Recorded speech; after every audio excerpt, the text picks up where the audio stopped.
The last lecture, we left off with Chester A. Arthur, and his big accomplishment, of course, is the Civil Service Reform Law, the Pendleton Act, which, ironically enough, he passes, and he was the symbol of the patronage system, and Chester A. Arthur, after Garfield's death, his assassination, kind of gets behind this effort. Now, in 1884, you have another election, and this time you have some interesting characters in the race. On the one hand, you have Grover Cleveland, the Democratic candidate. And Grover Cleveland had a reputation as a reform mayor from Buffalo, New York. And he's running against a guy by the name of James Blaine, the Republican candidate. Now, here's the thing about the Republicans in 1884. James Blaine is associated with corruption. There was some railroad companies and stocks that were getting exchanged, and it looked like, it was basically he is symbolic of the corruption and the patronage system, which a lot of people were hating at this point. And so you have these two men running, and in 1884, what happens is the Republican Party is split. And the term for Republicans who actually supported the Democrats, who supported Grover Cleveland, was the mugwumps.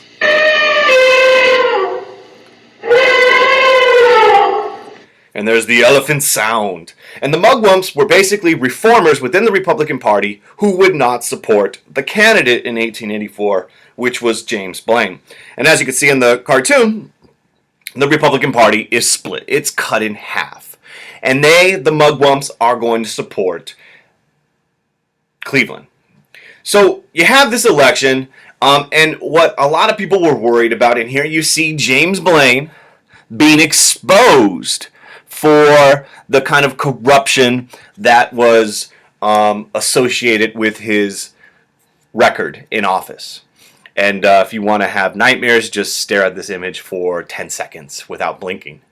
Now, you go back to the race, and it's not just about this idea of corruption. It's about issues. And one of the big issues is the Democrats call for a cut in tariffs. Remember, up until this point, 1884, we've had nothing but Republican presidents for a very long time, and they tended to favor high tariff policies. And he also calls on a cut in veterans' pensions. And basically what was happening is a lot of money was going towards people who were veterans of the Civil War. A lot of money the government was spending on these pension benefits. And there was a controversy there, what I'll get to in just a moment. Now, there's a problem. This campaign becomes very much not about issues, but about personalities, and it becomes kind of a disgrace when you look at political campaigns. It becomes very dirty. And one of the things that happens is during the campaign, it becomes known that Grover Cleveland has a bastard child. He had a bastard child that he was secretly giving money to. He was supporting that child, and the Republicans, attack him with the kind of slogan, "Ma, Ma, where's my pa?" As this deadbeat dad, having this bastard child.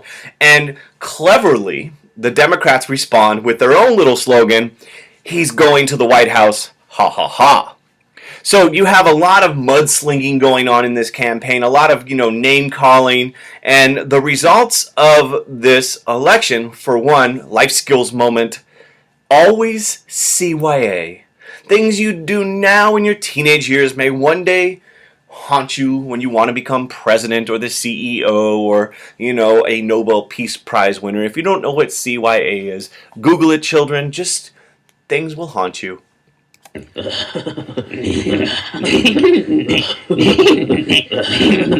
And of course, James Blaine is going to be haunted by his association with the political corruption. And here he is, James Blaine, trying to kind of call the Republicans back, the little lost mugwumps. And James Blaine's not going to be able to do that. And in the election,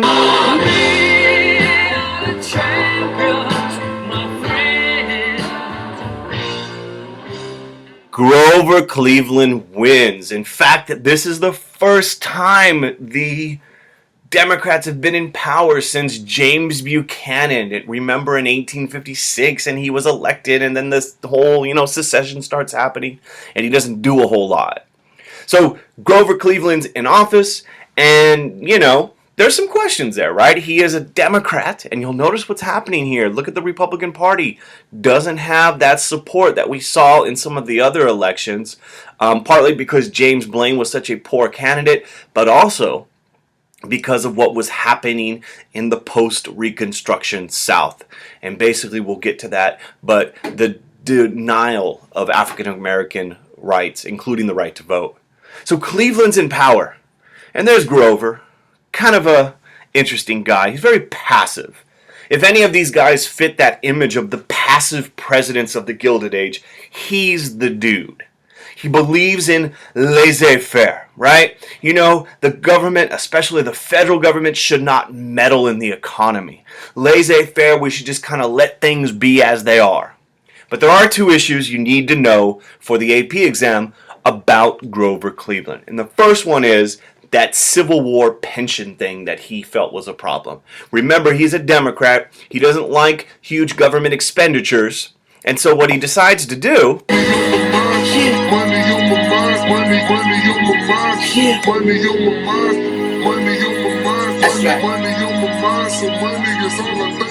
pension's all I think of.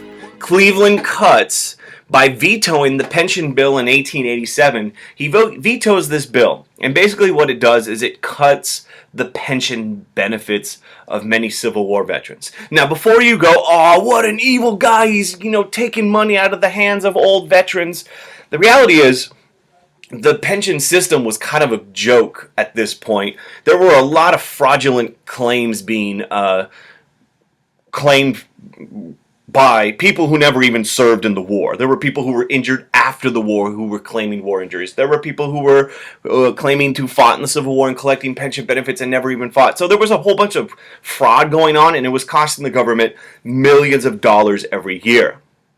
And what he does is he vetoes that pension bill and investigates claims to try to rein in this corruption and this spending.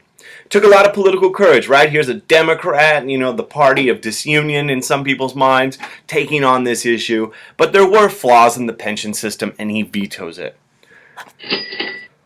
The other thing he does is he decides he's going to reduce the tariff. The tariff had been an issue. We've seen it. It's almost, we're tired of hearing about it. Hamilton had talked about a tariff in his report on public credit and the report on manufacturers. We talked about tariffs in the American system and the tariff of abomination. Talked about tariffs, tariffs, tariffs, tariffs. And tariff was one of the few sources of income for the federal government. And basically, in the mind of Grover Cleveland and the Democratic Party, these tariff rates had risen too high. And what was happening is there was a growing budget surplus, too much money, if you can imagine that being a problem for the federal government. And there was this desire to kind of reduce this because he wants a small federal government. And what happens is the tariff becomes a big issue because Cleveland in late 1887, he introduces a plan to lower the tariff to Congress. And a lot of business a lot of business leaders, especially northern industrial business leaders, are like, whoa, whoa, whoa, whoa, whoa, whoa. They feel threatened. And the tariff is going to become a big issue in the election of 1888. Now, in this election, Grover's coming in for a sequel. He's coming in for round 2. And he runs on a platform of wanting to lower the tariff. And the Republicans turn to a familiar name, but a new guy on the scene, Benjamin Harrison.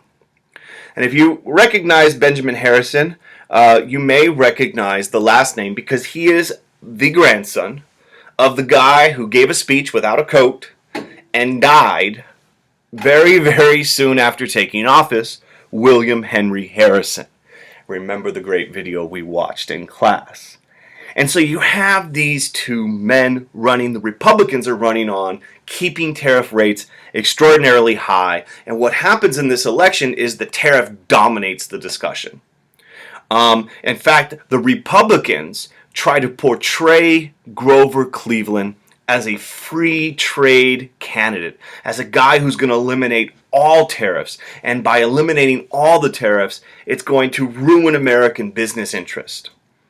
In fact, what you see here is actually a pro-Grover Cleveland. Here's Grover. And what he's trying to do is trim the hedge versus cutting it down. You know, you got these two Republican business leaders kind of whining to Uncle Sam, and Uncle Sam just kind of grins as Grover is pruning or trimming the hedge. He's not destroying it, but he's just kind of getting it under control. So for Republicans, though, there was a fear, and especially amongst business leaders, there was a fear that this was going to ruin American business. And American businesses spent a lot of money trying to influence this election on behalf of the Republican candidate Benjamin Harrison. Now, there's a thing that happens in the election. This is why this chapter is so damn boring. Here's the exciting moment. We don't have anybody getting beat over the head with a cane like Charles Sumner. We don't have these epic speeches like Lincoln Douglas. We don't have any of this stuff that we've seen in the past. But there's a Republican American who pretends, so get this, there's a Republican American who pretends he's a British citizen called Charles Murchison. And he writes to a British minister. He writes to a British minister in Washington about how he should vote. So it's a Republican American pretending to be a British guy by the name of Charles Murchison who is sending a letter to a British minister. And he says, hey, how should I vote? And what basically happens is the British minister replies, well, you should vote for Cleveland. Because if you vote for Cleveland, that would be like a vote supporting or helping England because he wants free trade. Therefore, British goods would be more competitive in American markets. And this letter becomes known as You sound like you're from London. the Murchison letter. And this Murchison letter basically is, as I stated, a guy asking how to vote as some other guy that he not really is. And what's important about this Murchison letter, because the British reply, oh, you should vote for Cleveland, is the reason why this causes an uproar amongst a small number of people who care enough to know about it. You sound like you're from London. Is it's seen as a foreign power trying to influence an American election.